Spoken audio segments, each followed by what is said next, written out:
Hey guys, good evening. So in this workshop, I'm going to be talking about the brokerage space. और आपने तो देखा ही होगा यहाँ पे कि I am going to be talking about 3 companies. Okay.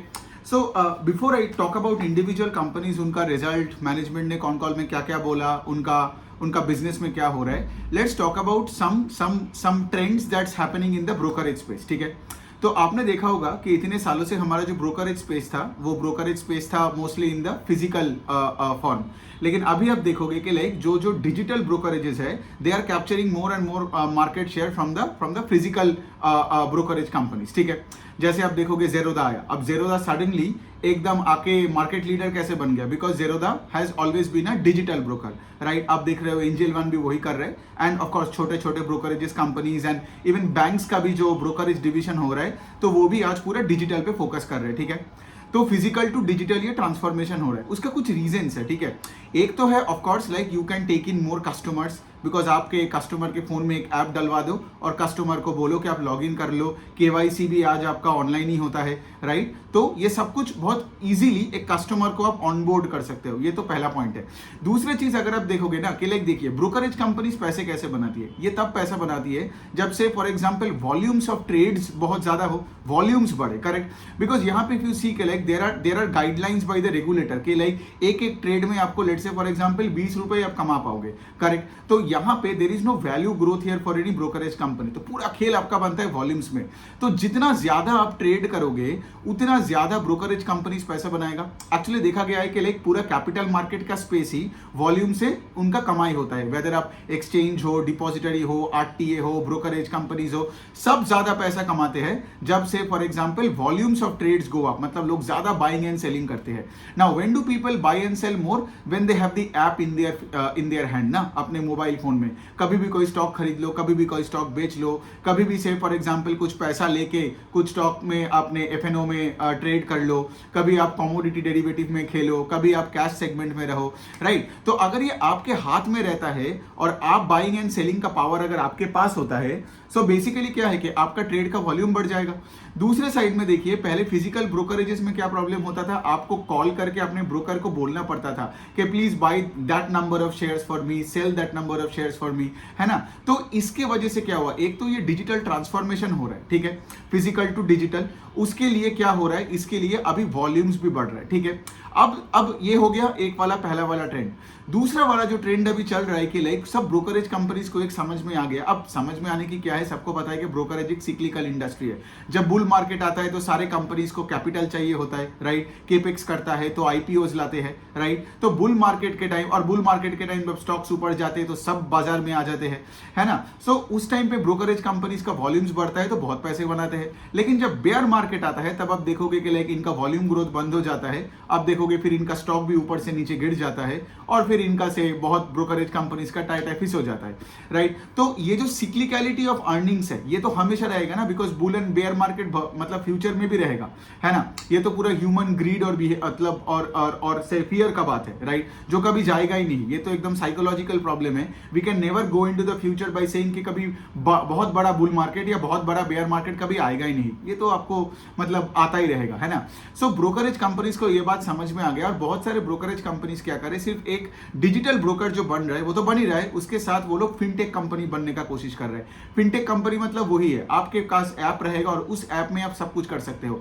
मतलब क्या, आपका अगर कोई सेविंग्स प्रोडक्ट चाहिए, आपको कुछ म्यूचुअल फंड चाहिए या आपको कोई पीएमएस में पैसा डालना हो या फिर आपको स्टॉक ट्रेडिंग करनी हो, सब कुछ उस प्लेटफॉर्म में होगा. तो आज आप देखोगे बिजनेसेस लाइक एंजल वन वही करने की कोशिश कर रहे हैं, राइट. क्योंकि आज आप देखोगे ना कि सभी मतलब पेटीएम भी वही कोशिश कर रहे हैं, एक प्लेटफॉर्म में सब कुछ आप कर सकते हो. किसी का मतलब गैस का बिल, फोन का बिल भी दो या कोई फ्लाइट का टिकट खरीदो, होटल बुकिंग करो या फिर अगर से फॉर एग्जांपल ट्रेडिंग करो, सब कुछ एक प्लेटफॉर्म में करने की सब कोशिश कर रहे हैं, राइट. रिलायंस भी वही कोशिश कर रहे हैं. सो सब कुछ मतलब आप देखोगे ऐसे इंडिया में बहुत ऐसे सारे प्लेयर्स आ चुके हैं जो से फॉर एग्जांपल इनको समझ में आ गया. और क्योंकि क्या है ना, क्योंकि बुल मार्केट में अगर कोई एक क्लाइंट आता है फॉर एग्जांपल एक ब्रोकरेज एक ऐप में, ठीक है, उसने चलो ट्रेड वेट तो थोड़ा बहुत किया, पैसा वैसा बनाया, अब लेट्स से वो एफएनओ में तो ऑफकोर्स जाएगा अगर वो नया इन्वेस्टर है तो. लेकिन जब अगला बेयर मार्केट आएगा तो वो बाजार से निकल जाएगा, है ना. तो आपका ऐप में भी वो बंदा जब निकल जाएगा बस हो गया, खत्म खेल, है ना. तो ब्रोकरेज कंपनीज को समझ में आ गया कि अगर मैं इस बंदे को म्यूचुअल फंड डिस्ट्रीब्यूशन का भी हेल्प करूं, इनके लिए एक एसेट मैनेजमेंट का भी ऑप्शन दे दूं, बहुत सारी म्यूचुअल फंड्स में पैसा डालने की डायरेक्ट अगर ऑप्शन है तो अगर आपको वो दे सकता हूँ, राइट। फिर आपका जैसे मैंने बताया एफडी में अगर आपको इन्वेस्ट करनी हो या फिर आपको गोल्ड में इन्वेस्ट करनी हो, कहीं और में जाना है, तो सब कुछ हम आपके लिए करेंगे। तो ये भी एक ट्रेंड चल रहा है जो सारे डिजिटल ब्रोकर्स आज कर रहे हैं। और इसीलिए आप देखोगे जो हमारे कंट्री में आज जो टॉप 2 3 4 ब्रोकर्स है, जेरोदा, ग्रो, एंजल वन, ठीक है, ये लोग सब यही कोशिश पे लगे हुए हैं, ठीक है। सो यही वाला पॉइंट है। और ऑफ कोर्स इससे क्या होगा कि अगर आपका इससे क्या होगा, आप कस्टमर को ज्यादा दिन के लिए अपने स्पेस में पकड़ के रखोगे, है ना, और कस्टमर को आप क्रॉस सेल कर पाओगे वेरियस प्रोडक्ट्स, ठीक है। तो यही कुछ ट्रेंड्स हैं। अब चलिए हम एक एक कंपनीज के बारे में बात करते हैं। अब ठीक है, अगर अब देखिए, अब कोई भी ब्रोकरेज कंपनी का जैसे मैंने बताया मेन सोर्स ऑफ इनकम अपने ब्रोकिंग बिजनेस से आता है, ठीक है। अब ब्रोकिंग बिजनेस क्या है, एक वो फिक्स्ड फी मिलता है कंपनीज को, ठीक है। फिक्स्ड फी मतलब कोई भी ट्रेड हो, ठीक है, उस ट्रेड में इन्वेस्टर पैसे गवाए या कमाए फर्क नहीं पड़ता है, वो एक ब्रोकिंग कंपनी को एक फिक्स्ड पैसा मिलता है, ठीक है। तो वो होता है एक ब्रोकरेज कंपनी का मेन सोर्स ऑफ इनकम, पकड़ लो 70-80%। बाकी का जो पार्ट आता है उसमें से आप देखोगे बहुत ऐसे सब डिविजन है। से फॉर एग्जांपल आप कभी कभार देखोगे ब्रोकर आपको मार्जिन ट्रेड मतलब मार्जिन प्रोवाइड करता है। मार्जिन मतलब से फॉर एग्जांपल कुछ शॉर्ट टर्म के लिए पैसा प्रोवाइड करता है टू ट्रेड, राइट। तो शॉर्ट टर्म पैसा प्रोवाइड करता है, उसके लिए भी वो कुछ 18-20% कुछ एक एनुअल रेट में चार्ज करता है, ठीक है। तो एक इंटरेस्ट इनकम आता है वहां पे, that is the second source of income. और उसके साथ साथ आप देखोगे कोई डिपॉजिटरी का काम किया और भी कुछ अदर प्लेटफॉर्म फीस लिया, इधर उधर प्रोसेसिंग फी हुआ, so on and so fourth है। तो यही हो गया brokerage business, right. And main यहाँ पे क्या है जो मैंने पहले भी एक बार गौर किया इस पे, वो है कि like this is a pure play volume growth का बिजनेस। अगर आपका वॉल्यूम ग्रोथ, अगर आपका ऑर्डर्स नहीं बढ़ रहे, आप देखोगे एडीटीओ करके एक टर्म है, एवरेज डेली टर्नओवर, ठीक है। आपको चेक करना पड़ेगा जब भी कोई ब्रोकरेज कंपनी का रिजल्ट आएगा, आपको देखना पड़ेगा एवरेज डेली टर्नओवर में कोई ग्रोथ आया है कि नहीं, नंबर ऑफ ऑर्डर्स का ग्रोथ आया है कि नहीं। हाँ, मतलब क्यूओक्यू, वाईओवाई, आप जिस तरीके से भी आप देख सकते हो, लेकिन ग्रोथ आनी चाहिए। अगर एडीटीओ और नंबर ऑफ ऑर्डर्स नहीं बढ़ता है, मतलब वो ब्रोकरेज कंपनी आगे जाके उतना पैसा नहीं बनाएगा ना। ऑफ कोर्स अगर मार्केट में आप देखोगे कोई कंपनी का ग्रोथ नहीं है तो उसका स्टॉक ऊपर जाना तो बंद कर देता है, ठीक है। सो ये बनता है बात। अब चलिए पहले सबसे पहले हम एंजल वन की बात करते हैं, ठीक है। इसमें तो बहुत कुछ हो रहा है रिसेंटली। एंजल वन एक ऐसी कंपनी है जो सबसे पहले मैं आपको अगर बिग पिक्चर समझा दूं, वो मार्केट शेयर कैप्चर करने में लगा हुआ है। इवन दो उसका मार्जिन थोड़ा बहुत इफेक्ट हुआ है, ठीक है। इवन दो उसका जो ब्रोकिंग रेवेन्यूज है वो भी क्वार्टर ऑन क्वार्टर थोड़ा सा इफेक्ट हुआ है, मतलब थोड़ा सा 2-4% गिरा है। लेकिन एंजल वन का मैनेजमेंट का कहना है कि we want to capture market share and we want to grow, because आज अगर आप एंजल वन का मार्केट शेयर देखोगे वो आई थिंक कुछ अराउंड 14-15% के आसपास है। अगर आप 2022 में चले जाओगे तो दैट नंबर वाज 10%। सो पिछले 2-2.5 सालों में इन्होंने अपने मार्केट शेयर को 5% बढ़ाया, ठीक है। तो ये बहुत ही अच्छी बात है, बिकॉज वी नीड कंपनीज जो कि अपने मार्केट शेयर को बढ़ाए, करेक्ट। और मार्केट शेयर बढ़ाने के लिए एंजल वन क्या कर रहे हैं, जैसे मैंने बताया कि यहाँ पे इन्होंने अपना पूरा फिनटेक एक प्लेटफॉर्म बना दिया, ऐप बना दिया, और इंडिया का ये जो टायर 2, 3, 4, 5 सिटीज के लोगों को पकड़ रहा है। बिकॉज एंजल वन का कहना है कि लाइक अगर आप देखोगे कि जो भी मतलब डिजिटली सेवी जो बंदा है, जो लेट से टायर 2, 3, 4 सिटीज में है और वो जो पहले बार आ रहा है, वो ज्यादा देर तक ऐप में रिटेन्ड भी रहते हैं देन से फॉर एग्जाम्पल अ पर्सन जो कि शहरों में हो, ठीक है। Because I guess the logic इसके लाइक जो गाँव से उठ के आते हैं, एक सेमी अर्बन जगह से आते हैं, वो ज्यादा से फॉर एग्जाम्पल बाजार में रहते हैं देन, बिकॉज उसके पास उतने ज्यादा ऑप्शन है नहीं जितना से फॉर एग्जाम्पल एक शहर के एक बंदे के पास, जैसे हमारे पास मेजोरिटी वाइज होगा, राइट, कि हम तो 5-6 जगह में अकाउंट खोल के रख सकते हैं, कभी भी निकलो कभी भी घुसो, ठीक है। तो एक तो ये वाला पॉइंट है। तो एंजल वन का टायर 2 से टायर 5 में इनका टारगेट एरिया है, राइट। तो यही से आप देखोगे इनका पूरा बिजनेस का ग्रोथ आता है। अगर मैं इनका डेटा के बारे में बात करूं तो इनका जो जैसे मैंने बोला, इनका इतना मार्केट शेयर कैसे बढ़ा, इनका मार्केट शेयर बढ़ा क्लाइंट एक्विजिशन से, और जितना ज्यादा क्लाइंट एक्वायर किया उतना इनका नंबर ऑफ ऑर्डर्स बढ़ा। इवन अगर मैं उनका लास्ट मंथली डेटा या लास्ट क्वार्टरली डेटा भी दूं तो इनका number of orders are going up by 4-4.5% on a year on year basis every month. मतलब सॉरी, मैंने शायद कंफ्यूज कर दिया आपको। मतलब ये जो लास्ट वाला जो मंथ कौन सा था, लास्ट वाला मंथ था आपका था फेब्रुअरी, राइट। तो अगर मैं फेब्रुअरी वर्सेस फेब्रुअरी चेक करूं, so number of orders went up 4% month on month, got it, in February versus February. तो अगर मंथ ऑन मंथ 4% बढ़ता है तो ईयर ऑन ईयर आप पकड़ लो 40 से 50% के आसपास का ग्रोथ है नंबर ऑफ ऑर्डर्स। एडीटीओ भी उस रेट से ग्रो कर रहा है। क्लाइंट का बेस भी अगर आप देखोगे, न्यू क्लाइंट एक्विजिशन भी I think that number went up by 55% on a YoY basis. All this led to market share increase, ठीक है। तो ये तो एंजल वन का अच्छी वाला बात है। अब थोड़ा और देख लेते कि और क्या क्या चीजें कॉन कॉल वगैरह में डिस्कस्ड हुआ था। हाँ, एक और पॉइंट आपको यहाँ पे देखना है कि जैसे मैंने बताया के लिए आप देखोगे एंजल वन का स्टॉक ना उनका रिजल्ट के बाद से नीचे गिर गया थोड़ा, ठीक है। क्यों हुआ ये? बिकॉज मार्केट को रिजल्ट अच्छा नहीं लगा in terms of profitability. Because अगर आप वाईओवाई का सेल्स का ग्रोथ देखोगे that is 40-45%, right. That is at par with the pace at which client का base is growing, right, which is great. But अब देखोगे यहाँ पे प्रॉफिटेबिलिटी इफेक्ट हुआ है। The PAT only grew 14% YoY and QoQ अगर आप देखोगे the PAT I think fell by 10-15%। ये क्यों हुआ? इसका कुछ रीजंस है। पहला पॉइंट तो ये कि आपको एक चीज देखना पड़ेगा, यहाँ पे खर्चा बहुत ज्यादा हो रहा है। Since they are acquiring all the clients, client का जो एक्वायरिंग कॉस्ट होता है ना, वो सारे ब्रोकरेज कंपनीज को अपफ्रंट उठाना पड़ता है। ये जितना भी प्लेटफॉर्म का खर्चा लग रहा है, अब सोचिए ना, आप इतने सारे क्लाइंट्स को ऐड कर रहे हो, मतलब मंथ ऑन मंथ अगर आपका क्लाइंट ऐड हो रहा है बाई 3-4% से, मतलब सोचिए साल by year on year is 50%, जो मैंने ऑलरेडी मेंशन किया। तो जब ये क्लाइंट आ रहा है, ये क्लाइंट से तो आप पैसे बनाओगे अगले 2-4 साल से, गॉट इट। लेकिन ये क्लाइंट को पूरे एक्वायर करने का पूरा खर्चा आपको उसी दिन दिखाना पड़ता है and that takes a hit on the current income statement, got it. So यही वाला पॉइंट है। दूसरे साइड में अगर आप देखोगे एंजल वन का, अगर मैं आपको थोड़ा बहुत और कुछ पॉइंट्स बता दूं कि एक तो इसके वजह से कंपनी को कोई ऑपरेटिंग लेवरेज नहीं मिला। दूसरा, जैसे मैंने बताया, high spend in infrastructure and tech में हो रहा है बिकॉज एंजल वन को समझ में आ गया कि फिजिकल ब्रोकरेजेस आर डेड, ठीक है। तो हमें जो भी करना है, एंड सिंस आज एंजल वन के पास ऑलमोस्ट 2 करोड़ के क्लाइंट्स बन गया है, राइट, तो इसीलिए एंजल वन को बहुत खर्चा करना पड़ रहा है टेक में। अब तीसरा पॉइंट जो है वो है कि जो मैंने एकदम वीडियो के पहले में क्या बोला कि लाइक आज सभी कोशिश कर रहा है कि एक फिनटेक प्लेटफॉर्म बनने के लिए, जो कि एंजल वन बन रहा है, राइट। तो एंजल वन क्या कर रहा है अभी अपना प्लेटफॉर्म में, अभी वो एएमसी का लाइसेंस के लिए अप्लाई कर दिया, फिर उसके बाद वो म्यूचुअल फंड डिस्ट्रीब्यूशन कर रहे हैं, कल क्या पता वो इंश्योरेंस का भी डिस्ट्रीब्यूशन कर ले।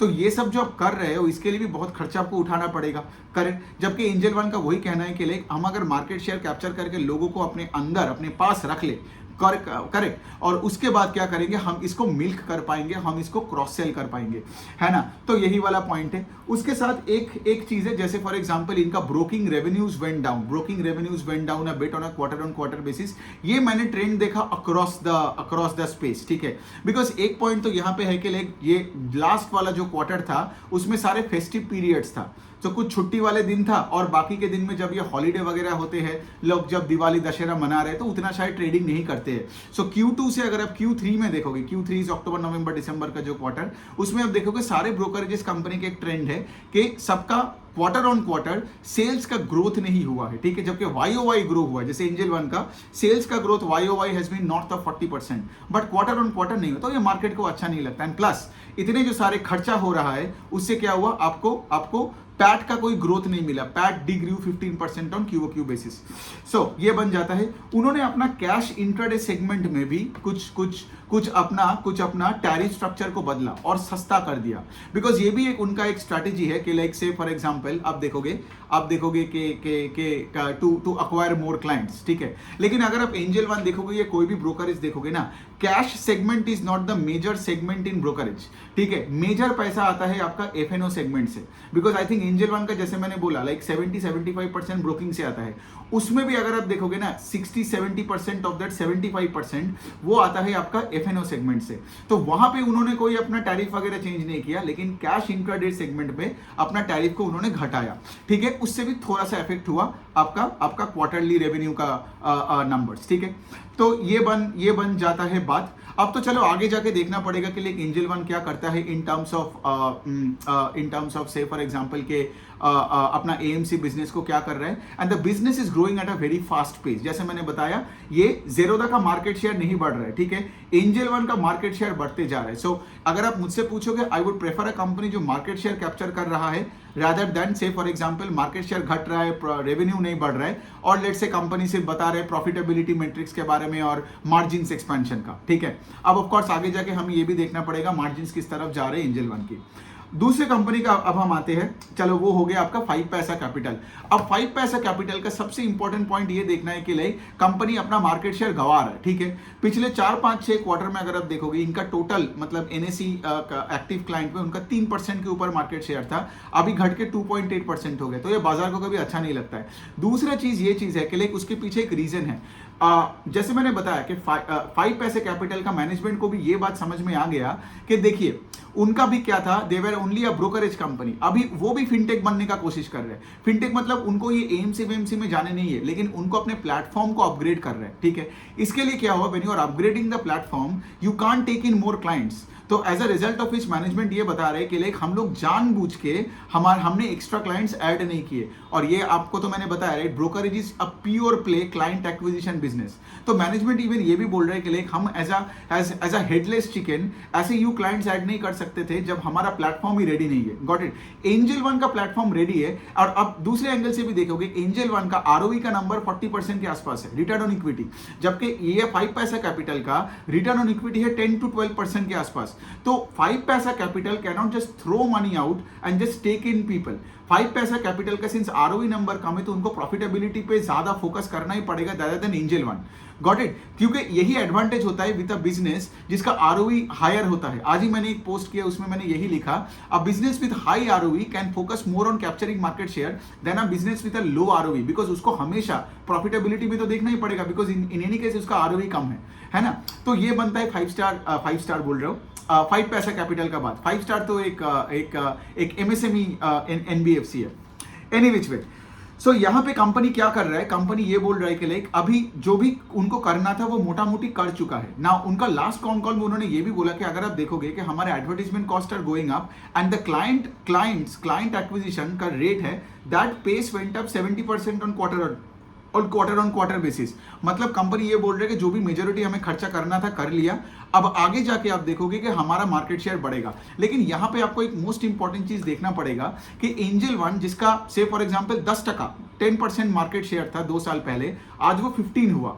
लेकिन ये जो 5 पैसा है ये 2 साल पहले भी 3% था, आज वो 2.5-3% के रेंज में घूम रहा है, राइट। तो अगर आपका मार्केट शेयर नहीं बनता है, don't just go and just buy. देखिए कोई रिकमेंडेशन नहीं है, but I would just not want to buy a company just because वो छोटी मार्केट कैप की है, राइट। मुझे देखना है कि मेरा कंपनी मार्केट शेयर कैप्चर कर रहा है कि नहीं, राइट। मुझे ये नहीं देखनी चाहिए कि लाइक उसका साइज क्या है, राइट। क्योंकि 10% वाला 15% बन गया, लेकिन वो 3% वाला 2.5% होकर रह गया, है ना। तो बेटर मैं 10 से 15 वाला में ही रहूं अगर मुझे ब्रोकरेज स्पेस में रहना ही है, राइट। क्योंकि I would want to capture more market share. और अगर आप देखोगे 5 पैसा कैपिटल से भी एंजल वन का वाई बेसिस में भी उनका सेल्स का growth has always been higher, right. तो वहां भी एंजल वन 5 पैसा से बेटर है इस एंगल से। बट लोग मुझे बहुत पूछते रहते हैं कि लाइक 5 पैसा कैपिटल के बारे में बताओ and all that. But here is the deal, right, because इनका इतने सारे ट्रांसफॉर्मेशन हो रहे हैं and all that. I am not saying it won't make money, but I would say like you wait till it starts capturing market share, right,